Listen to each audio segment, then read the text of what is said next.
Te disons merci ce matin. Vraiment te dire merci.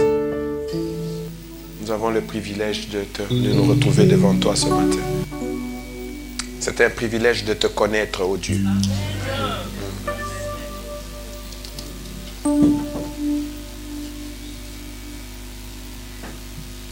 Tu dis dans ta parole que celui qui est en nous est plus grand. Et si celui qui est en nous est plus grand, c'est que nous sommes grands. C'est un privilège que tu nous donnes, ô Dieu.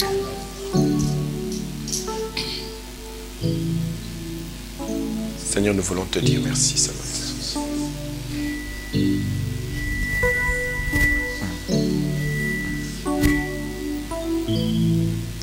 Je sais que tu es en train de faire du bien à une âme ce matin.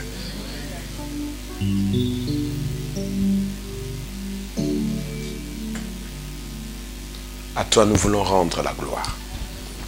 À toi, nous voulons rendre la gloire. Nous voulons rendre la gloire. Dieu qui est puissant, nous voulons simplement t'acclamer. Nous t'acclamons, oh Dieu. Nous acclamons Dieu. Dans sa grandeur, nous l'acclamons. Dans sa puissance, nous l'acclamons. Dans sa majesté, nous l'acclamons. Dans sa grandeur, il est un grand, il est grand. Il mérite plus que tes acclamations. Il mérite des cris de joie. Il mérite tout ça. Seigneur, nous acclamons. Nous acclamons. Parce que dans les palais de Dieu, tout s'écrit gloire.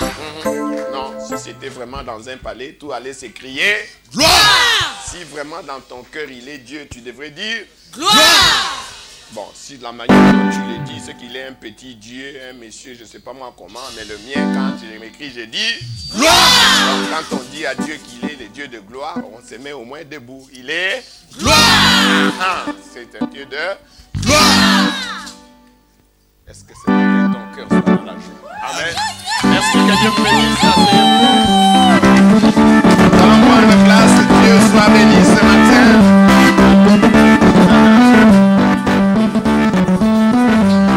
Nous allons danser après. La joie ce matin d'avoir dans la maison un homme de Dieu et sa famille.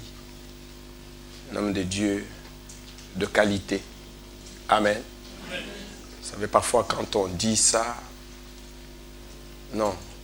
Quand c'est bon, il faut dire que c'est bon. Amen. Amen. Nous avons un homme de Dieu de valeur.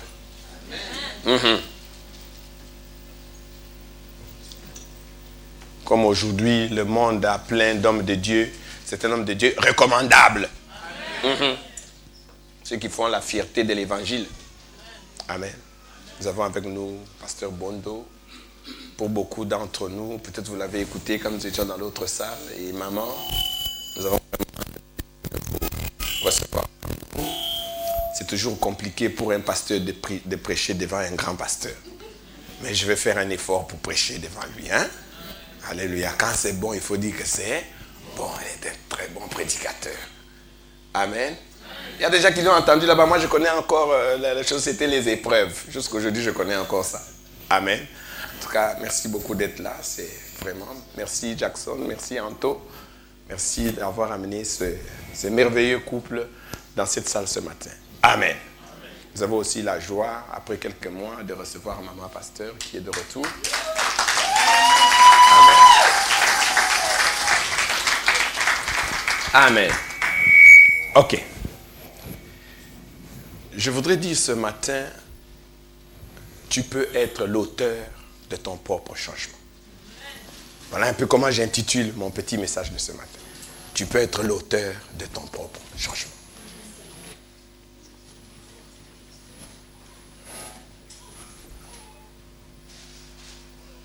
Je dis ce matin, je voudrais que tu comprennes qu'il y a des choses que tu ne dois laisser à quelqu'un d'autre de les faire à ta place.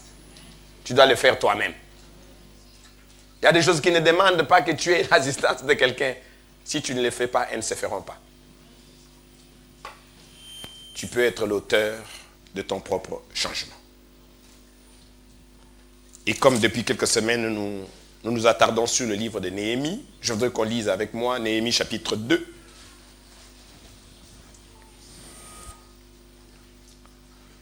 Nous allons lire du 11e au 16e verset. Nous voulons lire la parole de Dieu, s'il vous plaît.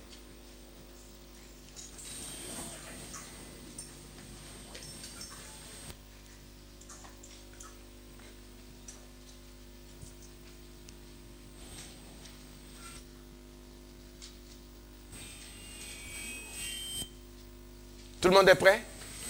On peut lire la parole de Dieu? J'attends encore que tout le monde soit prêt.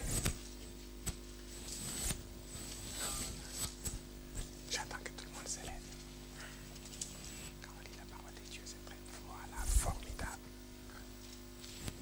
J'arrivais à Jérusalem et j'y passais 3 jours.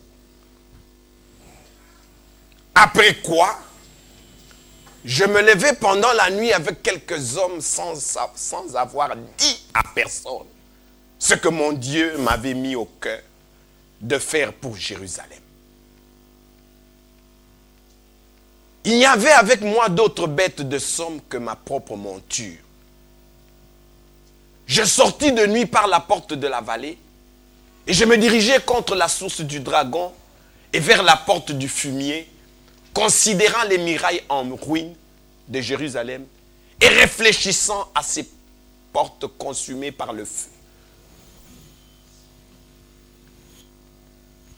Je passais près de la porte de la source et de l'étang du roi et il n'y avait point de place par où put passer la bête qui était sous moi. Je montais de nuit par le torrent et je considérais encore la muraille. Puis je rentrai par la porte de la vallée et je fus ainsi de retour. Les magistrats ignoraient où j'étais allé et ce que je faisais. Jusqu'à ce moment, je n'avais rien dit aux Juifs, ni aux sacrificateurs, ni aux grands, ni aux magistrats, ni à aucun de ceux qui s'occupaient des affaires. Parole de Dieu. Merci.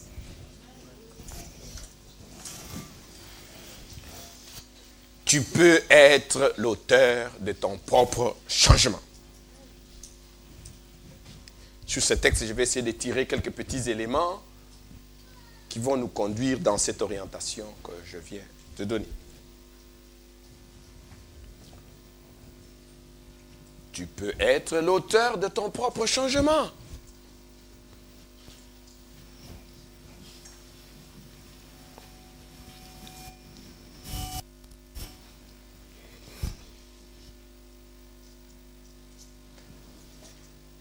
Mais tu ne peux changer que lorsque tu es conscient qu'il y a des choses à changer. Est-ce que je peux me faire comprendre? Être l'auteur de ton propre changement, ça peut être un slogan. Mais tu peux être l'auteur que lorsque tu es conscient qu'il y a des choses à changer. S'il n'y a pas de choses à changer, c'est qu'il n'y a rien à changer. Donc tu ne fais rien. On est d'accord? Mais permettez-moi j'ai essayé de regarder un peu. Je catégorise 3 personnes d'hommes. D'hommes, pas hommes, sexe, mais hommes. Femmes et hommes y compris là-dedans. Ou 3 catégories de personnes.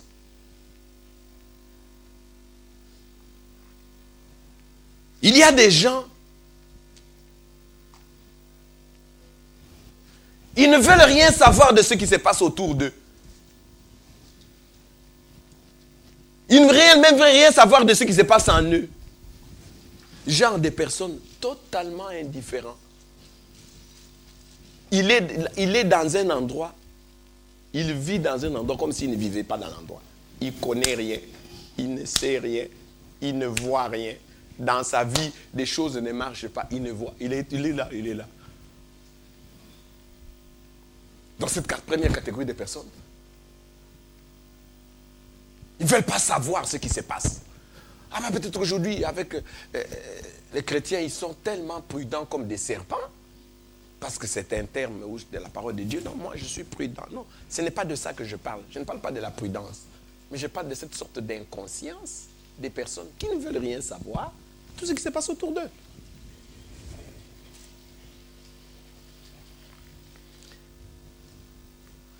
La deuxième catégorie des personnes, c'est ceux qui... Les choses se passent, mais ils ne sont que des observateurs. Ah. Oh. Ils ne sont que des observateurs. Les choses se passent et semblent voir, oui. Entendre, oui. Mais ça reste comme ça. Et enfin, la troisième catégorie, ceux qui font que les choses changent. Alléluia. C'est-à-dire, eux ne sont pas dans la première catégorie. Ils voient les choses, ils les observent, mais ils agissent. C'est à cette troisième catégorie que je lis mon thème en disant, tu peux être l'auteur de ton propre changement. Et si tu veux être l'auteur de ton propre changement, tu dois être de ceux qui ne sont pas dans la première catégorie, qui ne connaissent rien de ce qui se passe, qui ne sont pas dans la deuxième catégorie, qui ne sont que des observateurs. Mais la troisième catégorie, c'est ceux qui peuvent prendre les choses en main. Alléluia. Et laisse-moi te dire que ce matin, il y a des choses dans ta propre vie que tu dois prendre en main. Ne demande pas à quelqu'un d'autre de les porter à ta place. Ne demande pas à quelqu'un d'autre de les faire à ta place. Ne demande pas à quelqu'un d'autre de parler à ta place. Il y a des choses que tu dois prendre toi-même en main. Tu dois ce matin prendre la commande de certaines choses. Tu te dis, celle-là, là, je ne donne à personne. C'est comme ça que je lis un texte dans Luc, au chapitre 10, si je me souviens. Ah, il y a un texte, la Bible dit qu'un jour, Jésus dit à ses disciples, vous partez, vous ne prendrez ni bourse, ni sac, ni ceci, ni cela, ni cela. Et même quand vous serez en cours de route, ne dites bonjour à personne. Ah, Jésus, il est méchant. Hein? À la limite, comment il va dire aux gens de ne pas dire bonjour aux gens? Ça devient un peu impoli. Mais comment peut-il dire aux gens que quand vous serez, cela veut dire, hein, ne soyez distraits par personne. Bien aimé, permettez-moi de vous dire, il y a des bonjours qui n'ont pas le sens d'être bonjour. Ça ne veut absolument rien dire. C'est un bonjour de perte de temps. Ce sont ces bonjours-là qui sont des mauvais bonjours. Mais il y a des bonjours de savoir-vivre, il y a des bonjours de respect. Ce ne sont pas de ces bonjours-là que je parle, mais des bonjours qui ne servent à rien. C'est comme vous trouvez quelqu'un, il est en train de partir à Châtelet. Il est sorti, il a pris le train de 10 heures. Il va à Châtelet. Il a dit qu'il va où? Il a dit qu'il va où? Il arrive à la gare de Choisy. Il rencontre les frères. Il allait à Châtelet, oui ou non? Depuis qu'ils ont commencé à parler. Premier train passe.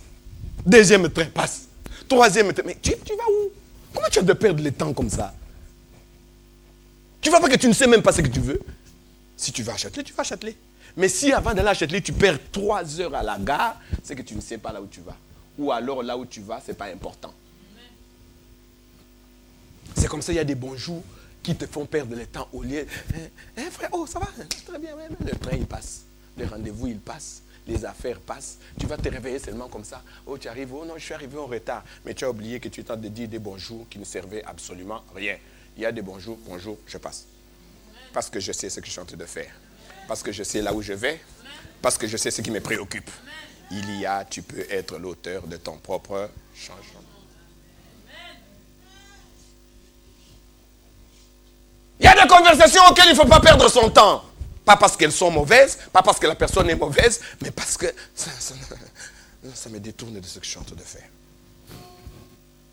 Alléluia. Il y a des rencontres qui t'amèneront nulle part. Oui, frère, on s'est vu depuis très longtemps, c'est très bien, ça fait très longtemps. Mais aujourd'hui, je ne suis pas prêt à m'asseoir pour parler avec toi parce que j'ai une démarche importante. Dire ça, c'est pas choquer quelqu'un. Donc, il ne faut pas substituer la politesse à l'irresponsabilité.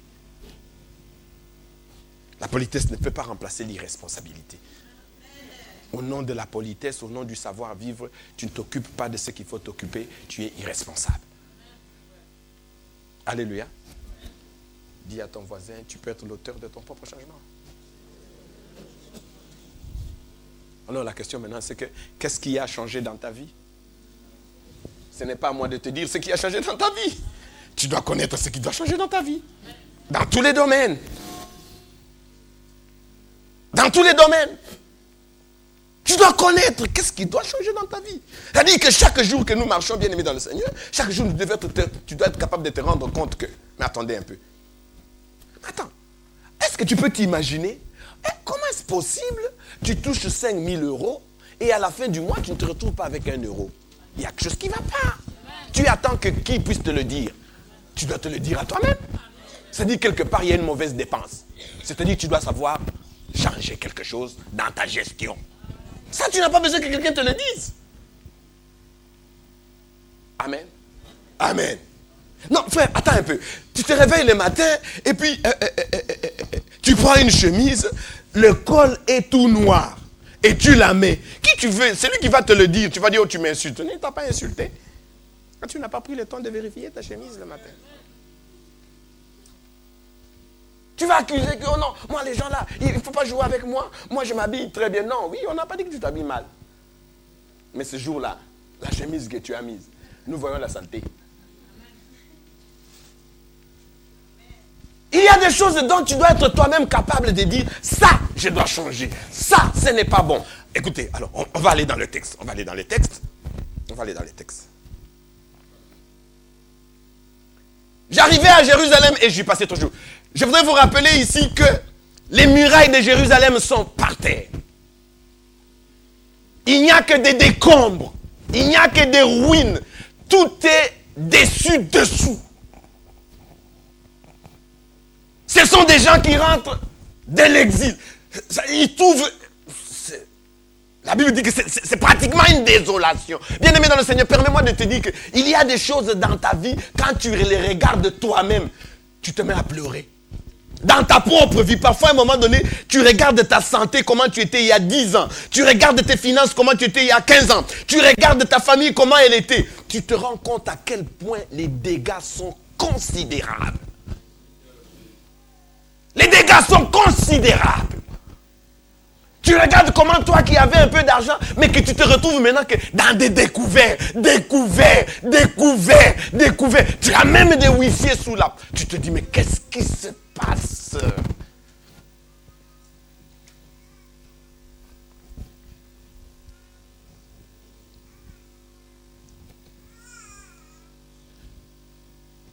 Quand il voit la désolation, quand il voit les dégâts, les murailles sont par terre, tout est par terre.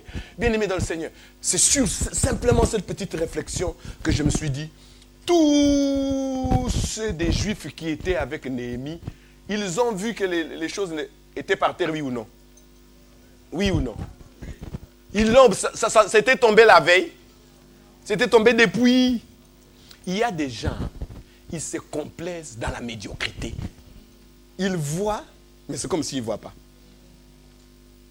C'est comme ça que quand Néhémie arrive, il dit non, moi je n'admets pas que ça reste comme ça.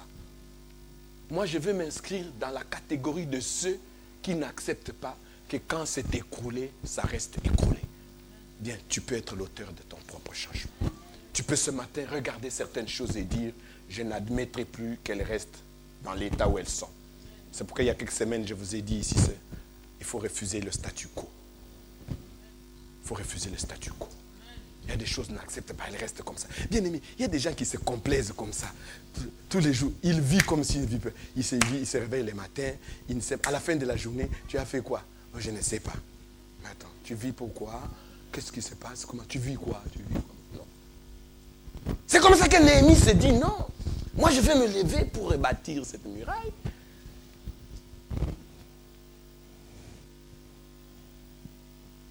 Et quand il se lève, Néhémie fait quelques démarches avant de passer à l'exécution de son projet. Et ce sont ces quelques démarches qui m'intéressent un tout petit peu. La parole de Dieu nous dit que Néhémie va voir le roi. Et d'ailleurs, comment c'est arrivé? Parce que comme il était les chansons du roi, un jour avant de servir du vin au roi, il était triste. Le roi le regarde et dit, mais pourquoi tu es triste comme ça? Il dit, pourquoi tu veux que je sois joyeux alors que dans mon pays, les choses ne marchent pas. Bon, il y a des gens que ça marche à la maison ou que ça ne marche pas à la maison. Il fait semblant comme si de rien n'était. Tu es irresponsable. Non, la personne dit Amen.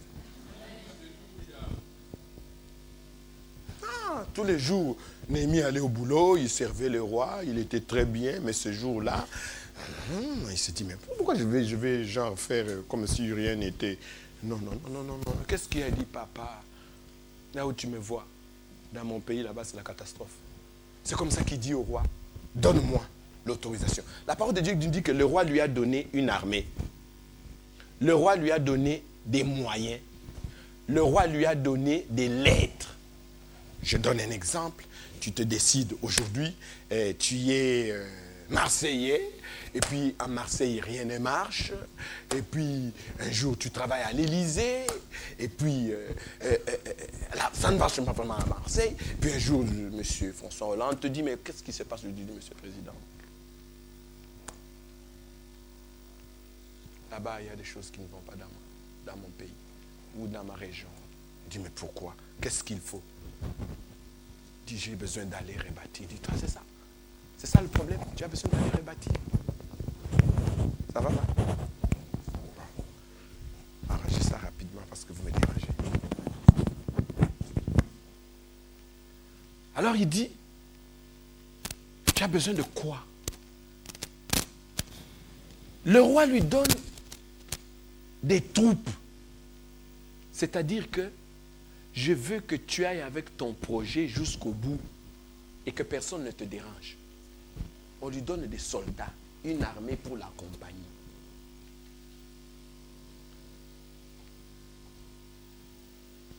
Et si tu vas passer par Bordeaux ou tu vas passer par Nantes, si le maire ou le préfet de Nantes te dérange, voici la lettre que j'écris.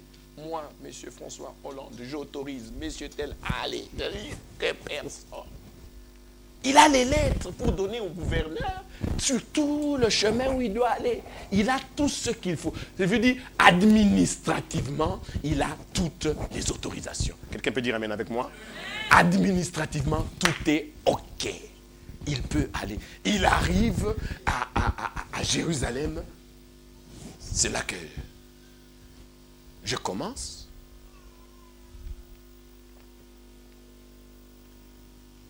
Pourquoi n'a-t-il pas commencé tout de suite?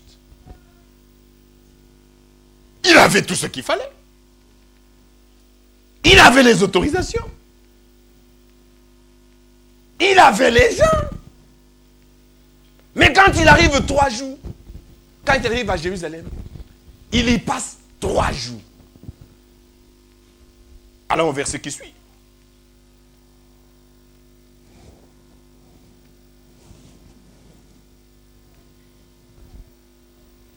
Bien-aimé dans le Seigneur, il y a des choses qu'on ne doit pas expliquer à ta place. Mais il y a des choses que tu dois être capable d'expliquer et de dire, c'est parce que j'ai vu ça, que je fais ça. Il y a des gens qui font des choses comme ça. Non, bien-aimé, les choses ne les fait pas comme ça. Il arrive, il avait tout ce qu'il y a. Et je voudrais dire à quelqu'un, bien-aimé, souvent, parfois, on s'engage vite dans certaines choses, pas parce que il ne faut pas s'engager, mais parfois, on n'a pas tous les éléments qu'il faut. Et du coup, nous échouons. Et je voudrais vraiment m'adresser à ceux qui croient au Seigneur ce matin. Nous avons là un cas typique de quelqu'un, un chrétien, Néhémie. Il a prié Dieu pour que Dieu lui fasse la faveur. C'est comme ça que Dieu lui fait la faveur auprès du roi. Il a tout ce qu'il faut, documents. Peut-être que tu es ce matin ici. Tu as tous les documents qu'il faut pour ouvrir une entreprise, pour faire ceci. Tu as tous les documents qu'il faut. Tu as les moyens. Il y a même des gens qui t'accompagnent. Mais la parole de Dieu nous dit que quand il arrive 3 jours à Jérusalem, il met ces 3 jours pour prier Dieu. Bien-aimé, toi, quand tu fais des choses, est-ce que tu te limites à une autorisation administrative?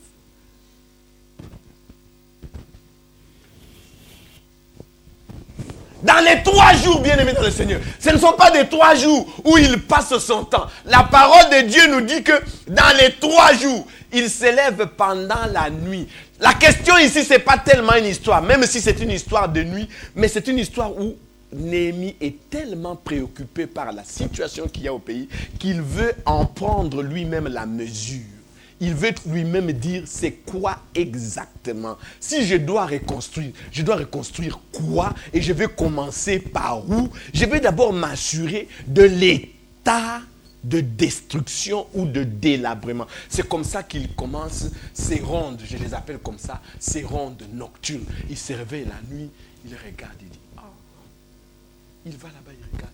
Et la parole de Dieu dit qu'il ne dit des choses à personne. C'est pourquoi j'ai dit tout à l'heure, Jésus a dit aux gens, ne dites pas bonjour. Bien-aimés dans le Seigneur, toute chose n'est pas bonne à être dite.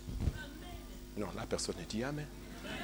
Aujourd'hui, les gens sont devenus d'une convivialité ou d'un amour que je n'ai même plus expliqué. Tu as déjà commencé même, tu veux vouloir faire même une économie pour acheter une voiture. Déjà, tu as déjà dit à tous tes voisins, tu as déjà informé à toute la famille au pays, voilà, ne vous en faites pas, je suis en train de faire les économies, dans 3 ans, j'aurai 50 000 euros, je vous enverrai l'argent. Mais tu n'as même pas encore 1 euro.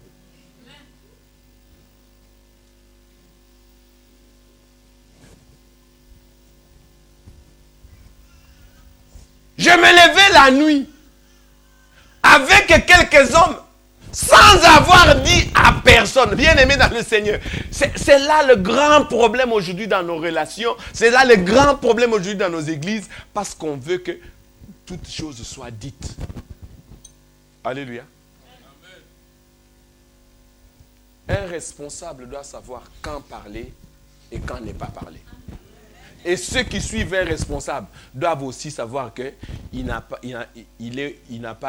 n'est pas obligé de tout nous dire. Non, là, personne ne m'entend. C'est ça. Tu peux arriver dans une société, tu arrives le lendemain matin, puis tu vois le chef du personnel, il arrive et dit, bon, messieurs, aujourd'hui vous changez de bureau, vous allez dans l'autre bureau là-bas. Tu lui poses la question, pourquoi? Expliquez-moi d'abord pourquoi vous avez pris une changement. Vous avez pris la décision quand? Comment vous permettez de me changer des bureaux comme ça? On va te dire, monsieur, si tu veux, allez, tu prends la porte et ça termine. Mais le problème, c'est que dans nos églises, dès que tu fais, le grand problème dans nous, si les premiers, bon, je vais un peu très vite, le premier danger à ne pas être l'auteur de ton propre changement, c'est que tu n'aimes pas le changement. Il y a des gens qui n'aiment pas le changement. Il faut que ça reste comme ça.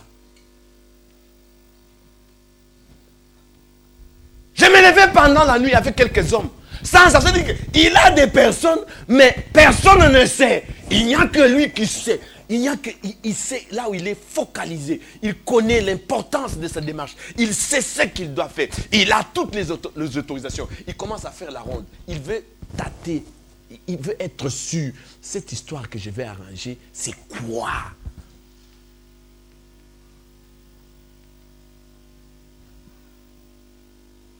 Écoutez-moi bien aimé. Après quoi, je me levais pendant la nuit avec quelques hommes sans avoir dit à personne, c'est que mon Dieu, bien aimé dans le Seigneur, un secret avec Dieu se gère d'abord avec Dieu. Un secret avec Dieu. C'est pourquoi mon frère, ma soeur, cette petite partie va te sembler difficile si tu n'as pas une bonne relation avec Dieu. Parce que tu ne comprendras jamais la notion de secret. Un secret, c'est quelqu'un avec qui on est intime.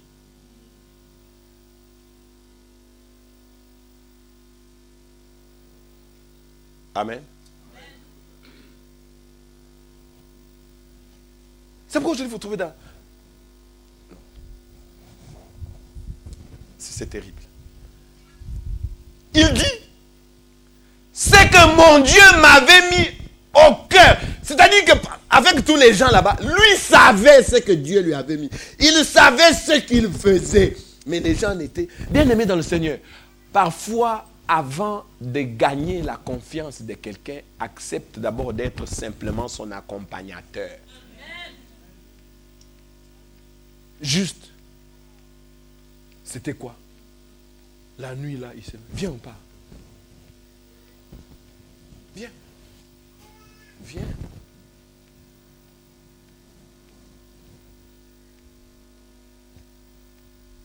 C'est moi qui sais ce que je suis en train de faire. Je sais ce que Dieu m'a mis au cœur. Lui ne fait que m'accompagner.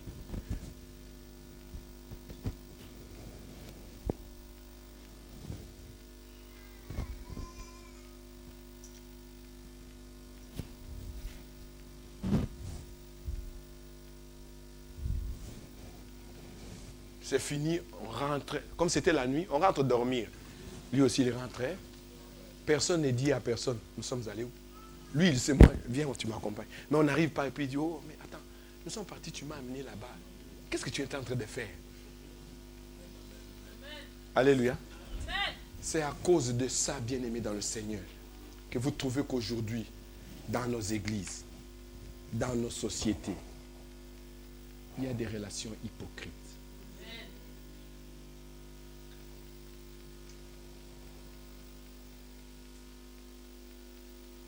Parce que nous ne sommes pas prêts à accepter les perturbations du changement. Je veux dire à quelqu'un, quand un changement arrive, ça perturbe beaucoup de choses.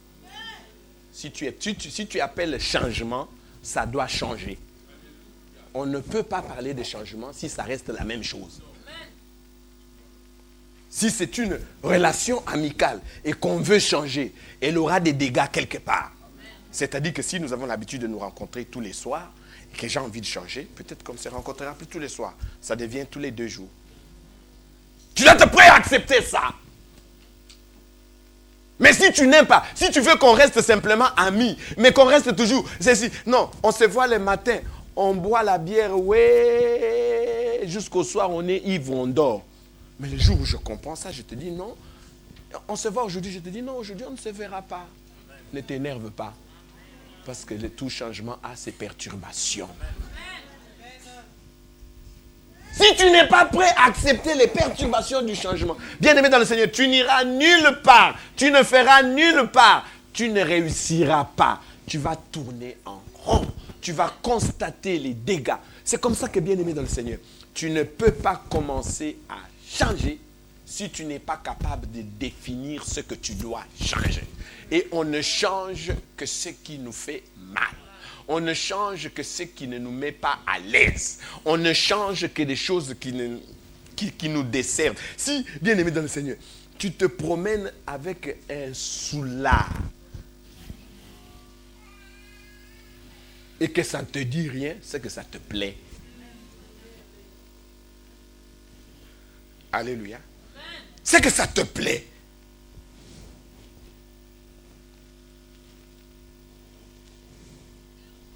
Je dis donc que voilà pourquoi, bien-aimé, il y a aujourd'hui beaucoup de relations hypocrites, des amitiés superficielles.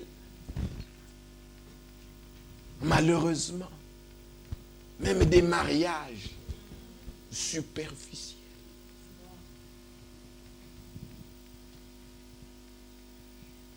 Si je dis ça, il va dire que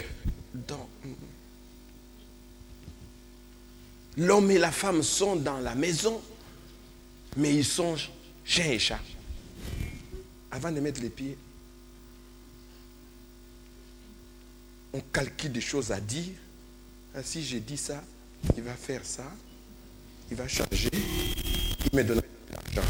Bon, je fais quoi? Oui. Oui. Est-ce que l'intention c'est quoi? Si je lui dis ça, il ne va plus me donner l'argent. Donc, comme tu n'aimes pas les perturbations du changement, tu restes dans les statu quo, dans ton hypocrisie là.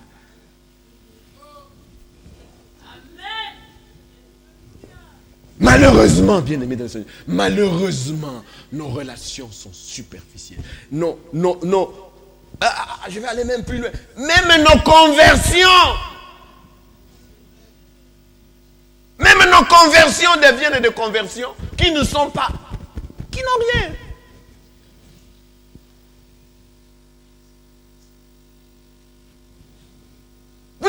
vu, il y a des gens dans l'église bien aimés, convertis. Je ne sais pas moi, pasteur, moi je ne sais pas, je ne sais pas comment il peut expliquer le mot converti, je ne sais pas. Converti, c'est converti. Bon, est-ce qu'il faut expliquer avec des mots? Converti, c'est converti, ou converti, c'est changer, ou converti, c'est... Est-ce qu'au moins tu as déjà posé la question, si on m'appelle converti, c'est quoi? Qu'est-ce que ça veut dire être converti?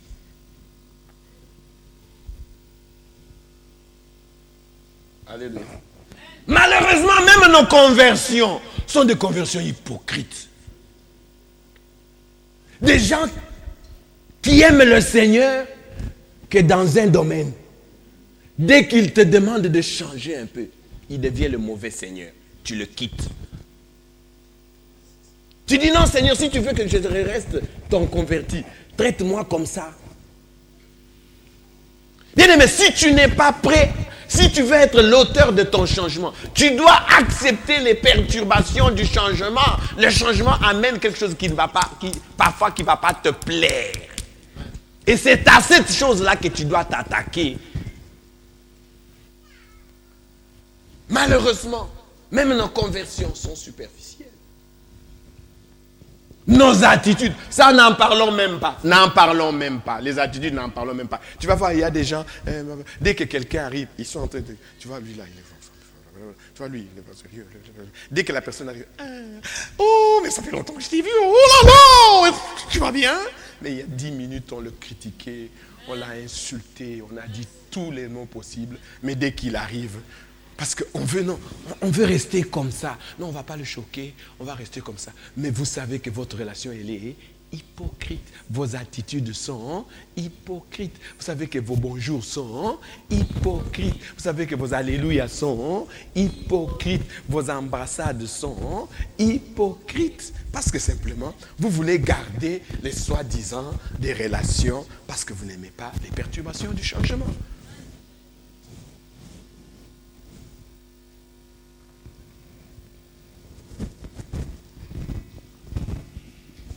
Beaucoup de gens avant Néhémie voyaient les décombres. Beaucoup de gens avant Néhémie voyaient les dégâts. Mais ils se contentaient de vivre dans ces dégâts.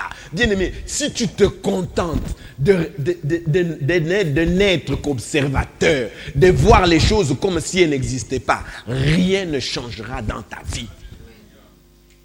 Ce matin, je veux que tu prennes les choses en main.